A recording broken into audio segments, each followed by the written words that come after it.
Hey guys, welcome back to Edupod. പ്രവൃത്തിയും ഊർജവും work and energy എന്ന് പറഞ്ഞ ചാപ്റ്ററിലെ വളരെ പ്രധാനപ്പെട്ട കുറച്ച് ഇക്വേഷൻസും അതുപോലെ തന്നെ ഈ ഇക്വേഷൻസുമായിട്ട് ബന്ധപ്പെട്ട അടിപൊളി ക്വസ്റ്റ്യൻസുമാണ് നമ്മൾ ഇന്ന് ഇവിടെ ഡിസ്കസ് ചെയ്യുന്നത്. സോ ഇക്വേഷൻസിലേക്ക് പോകാം. ഒന്നാമത്തെ ഇക്വേഷനായിട്ട് നമ്മൾ പഠിച്ചു വെച്ചു പ്രവൃത്തി കണ്ടുപിടിക്കാനുള്ള ഇക്വേഷൻ.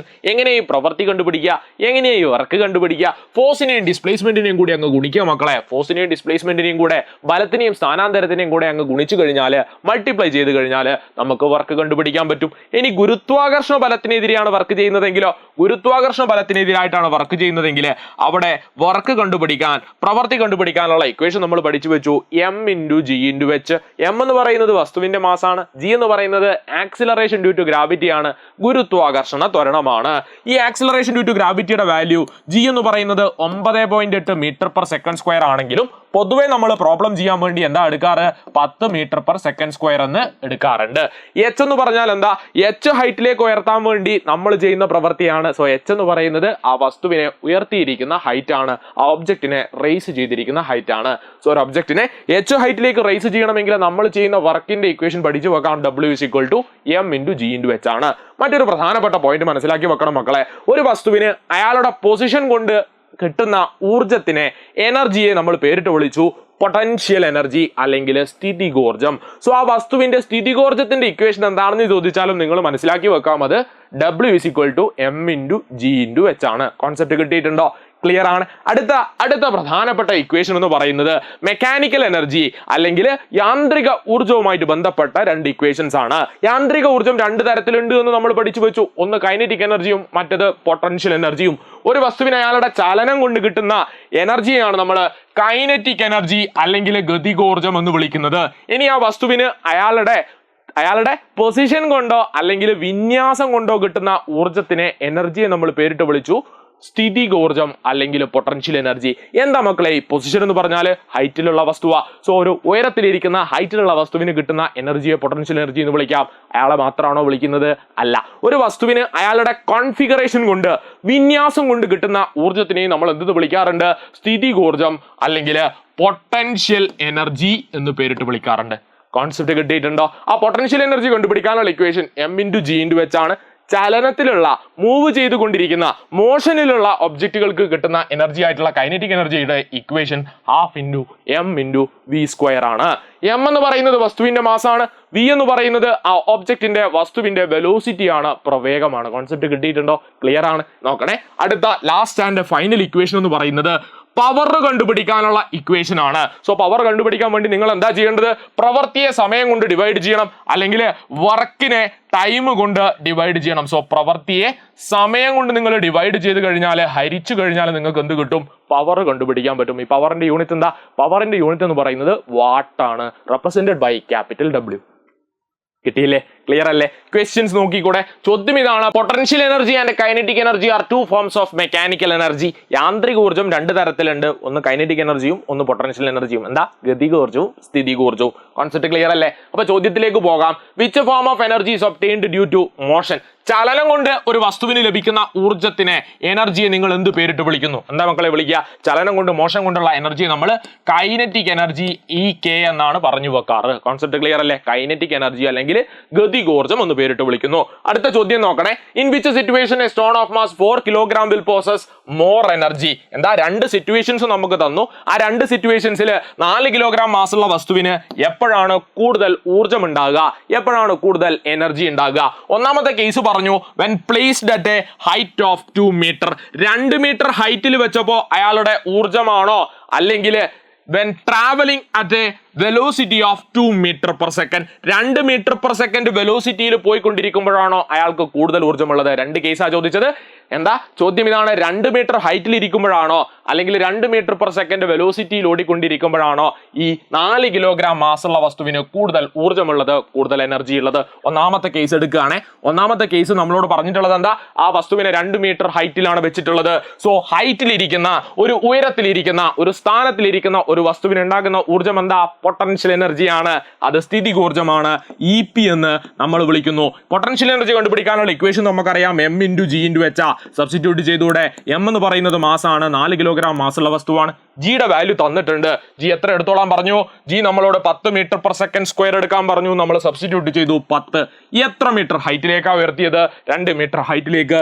സബ്സ്റ്റിറ്റ്യൂട്ട് ചെയ്തു, കിട്ടി 40 × 2 which is equal to 80 joule എന്ന് ഉത്തരം കിട്ടി. എന്താ? 2 മീറ്റർ ഹൈറ്റിലിരിക്കുന്ന 4 കിലോഗ്രാം മാസുള്ള വസ്തുവിന്റെ പൊട്ടൻഷ്യൽ എനർജി കിട്ടി. അയാളുടെ സ്ഥാനം കൊണ്ട് അയാൾക്കുള്ള സ്ഥിതികോർജ്ജം കിട്ടി 80 ജൂളാണ്.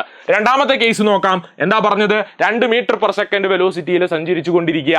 2 മീറ്റർ പെർ സെക്കൻഡ് വെലോസിറ്റിയിൽ സഞ്ചരിച്ചു കൊണ്ടിരിക്കുന്ന ആൾക്ക് കിട്ടുന്ന ഊർജ്ജത്തിനെ നമ്മൾ കൈനറ്റിക് എനർജി എന്നാണ് വിളിച്ചത്. കൈനറ്റിക് എനർജി കണ്ടുപിടിക്കാനുള്ള ഇക്വേഷൻ 1/2 × m/v² ആണെന്ന് നമ്മൾ പഠിച്ചു. സബ്സ്റ്റിറ്റ്യൂട്ട് ചെയ്തൂടെ? എളുപ്പമല്ലേ? എന്താ? 1/2 മാസ് എന്ന് പറയുന്നത് 4 ആണ്, v എന്ന് പറയുന്നത് വെലോസിറ്റി ആണ്, വെലോസിറ്റിയുടെ സ്ക്വയർ എടുക്കണം. എത്ര മീറ്റർ പെർ സെക്കൻഡില്? 2 മീറ്റർ പെർ സെക്കൻഡ് വെലോസിറ്റിയിൽ പോകുന്നു. സോ 2 സ്ക്വയർ എടുക്കുന്നു. 1/2 × 4 × 2 സ്ക്വയർ. 4ഉം 2ഉം വെട്ടിപ്പോയി 2 ആയി. 2 × 2 സ്ക്വയർ, അതായത് 2 × 4 എത്ര കിട്ടും? 8 എന്ന് കിട്ടി. 8 ജൂൾ എന്ന് കിട്ടി. ഇത്ര ആൻസർ കിട്ടിയത്. ആൻസർ നമുക്ക് കിട്ടി 8 ജൂളാണ്. സോ 2 മീറ്റർ ഹൈറ്റിലിരിക്കുന്ന വസ്തുവിനാണോ അല്ലെങ്കിൽ 2 മീറ്റർ പെർ സെക്കൻഡ് വെലോസിറ്റിയിൽ ഓടിക്കൊണ്ടിരിക്കുന്ന, പ്രവേഗത്തിൽ ഓടിക്കൊണ്ടിരിക്കുന്ന ഒബ്ജക്റ്റിനാണോ കൂടുതൽ എനർജി ഉള്ളത്? നോക്കിയ മക്കളെ, നമ്മൾ കണ്ടു 2 മീറ്റർ ഹൈറ്റിലിരിക്കുന്ന ആൾക്ക് 80 ജൂൾ എനർജി ഉണ്ട്. എന്നാൽ 2 മീറ്റർ പെർ സെക്കൻഡിൽ പോയിക്കൊണ്ടിരിക്കുന്ന അതേ വസ്തുവിന് 8 ജൂൾ മാത്രമേ ഉള്ളൂ. സോ നമുക്ക് പറയാം, ഈ പറഞ്ഞിരിക്കുന്ന 4 കിലോഗ്രാം മാസുള്ള ഈ വസ്തുവിന് എപ്പോഴാണ് കൂടുതൽ എനർജി ഉണ്ടാക്കുന്നത്? അയാളെ 2 മീറ്റർ ഹൈറ്റിൽ ഉയർത്തുമ്പോഴാണ്, ഉയർത്തി വെച്ചിരിക്കുമ്പോഴാണ്. കോൺസെപ്റ്റ് കിട്ടിയിട്ടുണ്ടോ? കോൺസെപ്റ്റ് ക്ലിയർ ആയിട്ടുണ്ടോ? ക്ലിയർ ആണെങ്കിൽ, റെഡി ആണെങ്കിൽ നമുക്ക് അടുത്ത ക്വസ്റ്റ്യനിലേക്ക് പോകാം. നോക്കണേ, എന്താ അടുത്ത question? The figure depicts a body of mass 20 kilogram lifted to a height of 5 metre. 20 kilogram മാസുള്ള ഒരു വസ്തുവിനെ 5 മീറ്റർ ഹൈറ്റിലേക്ക് ഉയർത്തി. എന്തുപയോഗിച്ചിട്ടാ? ഒരു പുള്ളി ഉപയോഗിച്ചിട്ട്, ഒരു കപ്പി ഉപയോഗിച്ചിട്ട്. ചോദ്യം ഇതാണ്, if the work done is 1020 joule. ഇവിടെ ചെയ്തിരിക്കുന്ന പ്രവൃത്തി 1020 ജൂൾ ആണെങ്കിൽ ആൻസർ ദ ഫോളോയിങ് ക്വസ്റ്റ്യൻസ്. തന്നിരിക്കുന്ന ചോദ്യങ്ങളുടെ ഉത്തരം എഴുതാൻ പറഞ്ഞു. What is the work done here if the force of friction of the pulley is not considered? ഇവിടെ കൃത്യമായിട്ട് മക്കൾ മനസ്സിലാക്കി വെക്കേണ്ട പോയിന്റ് ഇതാണ്.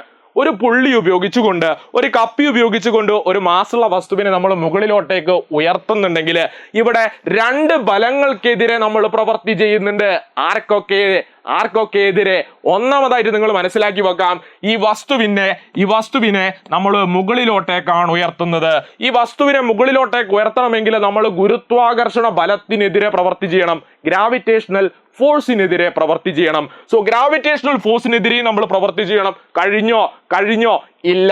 ഇവിടെ നമുക്ക് കാണാൻ പറ്റും, ഇവിടെ കയറ് ഈ കപ്പിക്ക് മുകളിലൂടെയാണ് പോകുന്നത്. കപ്പിക്ക് മുകളിലൂടെ, ഈ പുള്ളിക്ക് മുകളിലൂടെ തൊട്ടുകൊണ്ടു പോകുമ്പോൾ അവിടെ ഫ്രിക്ഷൻ ഉണ്ടാകും, അവിടെ ഘർഷണ ബലം ഉണ്ടാകും. സോ ആ ഘർഷണ ബലത്തിനെതിരെയും നമ്മൾ പ്രവൃത്തി ചെയ്യേണ്ടതായിട്ടുണ്ട്. സോ ഒരു കപ്പി ഉപയോഗിച്ചുകൊണ്ട് 20 കിലോഗ്രാം മാസുള്ള വസ്തുവിനെ നമ്മൾ മുകളിലോട്ടേക്ക് ഉയർത്തുമ്പോൾ 2 ബലങ്ങൾക്കെതിരെ, 2 ഫോഴ്സിനെതിരെ നമ്മൾ വർക്ക് ചെയ്യുന്നു. ഒന്ന്, ഈ വസ്തുവിന്റെ ഗുരുത്വാകർഷണ ബലത്തിനെതിരെയും പ്രവൃത്തി ചെയ്യുന്നുണ്ട്. 2, ഇവിടെയുള്ള ഘർഷണ ബലം അല്ലെങ്കിൽ ഫ്രിക്ഷണൽ ഫോഴ്സിനെതിരെയും നമ്മൾ പ്രവൃത്തി ചെയ്യുന്നുണ്ട്. ഇവിടെ നമ്മളോട് ഒന്നാമത്തെ ചോദ്യമായിട്ട് ചോദിച്ചിട്ടുള്ളത് എന്താ? നമ്മളോട് ചോദിച്ചു, what is the work done here if the force of friction of the pulley is not considered? എന്താ? കപ്പിയുടെ ഘർഷണം പരിഗണിക്കുന്നില്ലെങ്കിൽ, എന്താ? കപ്പിക്ക് ഘർഷണമില്ലാത്തൊരവസ്ഥയിലാണെങ്കിൽ ഇവിടെ ചെയ്തിട്ടുള്ള പ്രവൃത്തി എന്തായിരിക്കും? സോ ഇവിടെ ഘർഷണ ബലം ഇല്ലെങ്കിൽ ഈ വസ്തുവിനെ മുകളിലോട്ടേക്ക് ഉയർത്തണമെങ്കിൽ നമ്മൾ ഇവിടെ ഗുരുത്വാകർഷണ ബലത്തിനെതിരെ മാത്രമേ പ്രവൃത്തി ചെയ്യണ്ടൂ. സോ ഗുരുത്വാകർഷണ ബലത്തിനെതിരെ ചെയ്യുന്ന പ്രവൃത്തി എന്താ? ഗുരുത്വാകർഷണ ബലത്തിനെതിരെ ചെയ്യുന്ന പ്രവൃത്തിയുടെ ഇക്വേഷൻ നമ്മൾ പഠിച്ചു വെച്ചു. W = m×g/h. സോ ഗുരുത്വാകർഷണ ബലത്തിനെതിരെ ചെയ്യുന്ന പ്രവൃത്തിയെ ഞാൻ WG എന്ന് പേരിട്ട് വിളിച്ചു. അത് കിട്ടി m×g/h. സബ്സ്റ്റിറ്റ്യൂട്ട് ചെയ്തൂടെ? വസ്തുവിന്റെ മാസ് എത്രയാ? 20 കിലോഗ്രാം മാസുള്ള വസ്തുവാ, 20 കൊടുത്തു. ജി നമ്മളോട് എടുക്കാൻ പറഞ്ഞു 10 മീറ്റർ പെർ സെക്കൻഡ് സ്ക്വയർ. അതും സബ്സ്റ്റിറ്റ്യൂട്ട് ചെയ്തു. എത്ര ഹൈറ്റിലേക്ക്? 5 മീറ്റർ ഹൈറ്റിലേക്കാണ് ഇയാളെ ഉയർത്തിയിട്ടുള്ളത്. സോ അതും സബ്സ്റ്റിറ്റ്യൂട്ട് ചെയ്തു.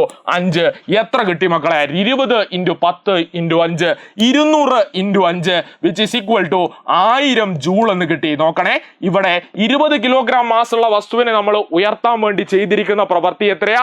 1000 ജൂളാണ്. എപ്പോഴ് ഇവിടെയുള്ള ഘർഷണ ബലത്തിനെ ഒഴിവാക്കിക്കൊണ്ട്, ഘർഷണ ബലം ഇല്ല എന്ന് വിചാരിച്ചുകൊണ്ട്, ഫ്രിക്ഷൻ ഇല്ല എന്ന് വിചാരിച്ചുകൊണ്ട് നമ്മൾ അവിടെയുള്ള വർക്ക് കണ്ടുപിടിച്ചു. കിട്ടി 1000 ജൂള്. നോക്കണേ, ചോദ്യത്തിലേക്ക് തിരിച്ചു പോകണേ. ചോദ്യത്തിൽ തന്നിട്ടുണ്ട് ഇവിടെ ആകെ ചെയ്തിരിക്കുന്ന പ്രവൃത്തി 1020 ജൂള.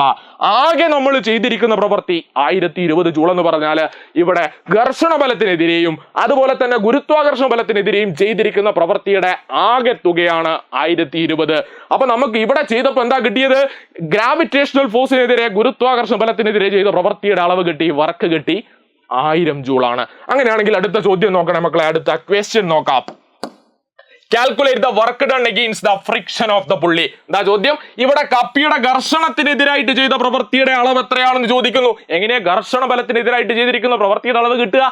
ആകെ കിട്ടിയിരിക്കുന്ന പ്രവൃത്തിയിൽ നിന്നും ഈ ഗുരുത്വാകർഷണ ബലത്തിനെതിരെ അല്ലെങ്കിൽ ഗ്രാവിറ്റേഷണൽ ഫോഴ്സിനെതിരെ ചെയ്തിരിക്കുന്ന പ്രവൃത്തിയെ കുറച്ചു കഴിഞ്ഞാൽ നമുക്ക് എന്ത് കിട്ടും?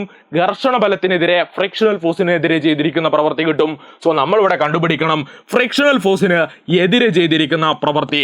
ഫ്രിക്ഷണൽ ഫോഴ്സിനെതിരെ ചെയ്തിരിക്കുന്ന പ്രവൃത്തി എങ്ങനെയാ കണ്ടുപിടിക്കുക? ആകെ പ്രവൃത്തിയെ ടോട്ടൽ വർക്കിനെ എടുക്കുക. ഈ ടോട്ടൽ വർക്കിൽ നിന്നും നമ്മൾ എന്ത് ചെയ്യുക? നമുക്ക് കിട്ടിയിട്ടുള്ള ഈ ഗുരുത്വാകർഷണ ബലത്തിനെതിരെ ചെയ്തിരിക്കുന്ന പ്രവൃത്തി, ഗ്രാവിറ്റേഷണൽ ഫോഴ്സിനെതിരെ ചെയ്തിരിക്കുന്ന പ്രവൃത്തിയെ കുറക്കുക. ആകെ വർക്ക്, ടോട്ടൽ വർക്ക് നമുക്കറിയാം എത്രയാ? Total work 1020 ജൂള. 1020 ജൂള് മൈനസ് നമ്മൾ ഗ്രാവിറ്റേഷണൽ ഫോഴ്സിനെതിരെ ചെയ്തിട്ടുള്ള വർക്ക് 1000 മൈനസ് എടുക്കുന്നു. എടുത്തു കഴിഞ്ഞാൽ നമുക്ക് കിട്ടുന്നത് 20 ജൂളാണ്. സോ വളരെ കൃത്യമായിട്ട് മക്കൾക്ക് ആൻസർ ചെയ്ത് വെക്കാൻ പറ്റും.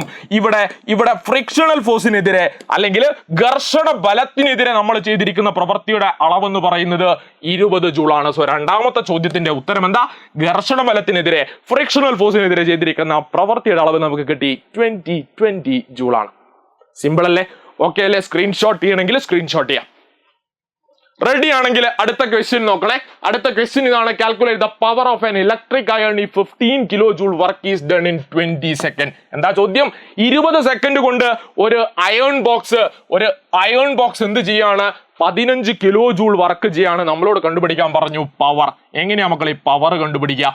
പ്രവൃത്തിയെ സമയം കൊണ്ട് ഡിവൈഡ് ചെയ്യടാ. പ്രവൃത്തിയെ നിങ്ങൾ ടൈം കൊണ്ട് ഡിവൈഡ് ചെയ്യുക, സമയം കൊണ്ട് ഡിവൈഡ് ചെയ്യുക, നിങ്ങൾക്ക് പവർ കണ്ടുപിടിക്കാൻ പറ്റും. എത്രയാ ഇവിടെ ഉള്ള പ്രവൃത്തി? 15 കിലോ ജൂള. വർക്ക് തന്നു, പ്രവൃത്തി തന്നു 15 കിലോ ജൂള. കിലോ ജൂൾ എന്ന് പറഞ്ഞാൽ സംശയിക്കണ്ട, കിലോഗ്രാം എന്ന് പറഞ്ഞാൽ 1000 ഗ്രാമ. അപ്പൊ കിലോ ജൂൾ എന്ന് പറഞ്ഞാൽ 1000 ജൂൾ ആയിരിക്കും. സോ 15 × 1000, അതായത് 15000 ജൂൾ എന്ന് നിങ്ങൾക്ക് കിട്ടും. എത്ര ആൻസർ കിട്ടുക? 15000 ജൂളാണ് ഇവിടെയുള്ള പ്രവൃത്തി അല്ലെങ്കിൽ വർക്ക്. സബ്സ്റ്റിറ്റ്യൂട്ട് ചെയ്തൂടെ? സബ്സ്റ്റിറ്റ്യൂട്ട് ചെയ്യാം. 15000 ഡിവൈഡഡ് ബൈ സമയം. എത്രയാ സമയം? 20 സെക്കൻഡ്. ഇവിടെയുള്ള പൂജ്യവും വെട്ടി കളഞ്ഞു. 1500/2 750 വാട്ട് എന്ന് നിങ്ങൾക്ക് ആൻസർ കിട്ടും. കണ്ടുപിടിച്ചത് പവറാണ്, പവറിന്റെ യൂണിറ്റ് വാട്ടാണ്. സോ ഈ ചാപ്റ്ററിനകത്ത് മക്കള് ഇത്ര ഇക്വേഷൻസ് മാത്രം ഓർത്ത് വെക്കാം. എന്തൊക്കെയാ അത്? ഒന്ന്, പ്രവൃത്തി കണ്ടുപിടിക്കാനുള്ളത് ഫോഴ്സ് ഇൻറ്റു ഡിസ്പ്ലേസ്മെന്റ്. എപ്പോഴാണ് നിങ്ങൾ ഈ ഒന്നാമത്തെ ഇക്വേഷൻ ഉപയോഗിക്കുക? ഒരു വസ്തുവിനെ നീക്കാനോ നിരക്കാനോ തള്ളാനോ വലിക്കാനോ ഒക്കെ ആണെങ്കിൽ, മുന്നോട്ടേക്ക് തള്ളാനോ വലിക്കാനോ നീക്കാനോ ഒക്കെ ആണെങ്കിൽ work is equal to force into displacement എടുക്കാം. ഇനി വസ്തുവിനെ മുകളിലോട്ടേക്ക് h ഹൈറ്റിലേക്ക് ഉയർത്താനാണെങ്കിൽ, റേസ് ചെയ്യാനാണെങ്കിൽ W is equal to M × G × H എടുക്കാം. ഇനി ഒബ്ജക്റ്റിന് അയാളുടെ ചലനം കൊണ്ട്, മോഷൻ കൊണ്ടുള്ള എനർജി ആയിട്ടുള്ള കൈനറ്റിക് എനർജി അല്ലെങ്കിൽ ഗതികോർജം കണ്ടുപിടിക്കാൻ 12mv² എടുക്കാം. പൊട്ടൻഷ്യൽ എനർജി കണ്ടുപിടിക്കാൻ M × G × H എടുക്കാം. പവർ കണ്ടുപിടിക്കാൻ വർക്ക് ബൈ ടൈം എടുക്കാം. കോൺസെപ്റ്റ് ക്രിസ്റ്റൽ ക്ലിയർ അല്ലേ? സോ നമ്മൾ ഇന്ന് ഇവിടെ എടുത്തിരിക്കുന്ന ഈ ഒരു ടോപ്പിക്കിന്റെ നോട്ട്സ് കിട്ടാൻ വേണ്ടി നിങ്ങൾ കമ്മ്യൂണിറ്റിയിൽ ജോയിൻ ചെയ്യുക. This is Arjun signing off. Thank you guys.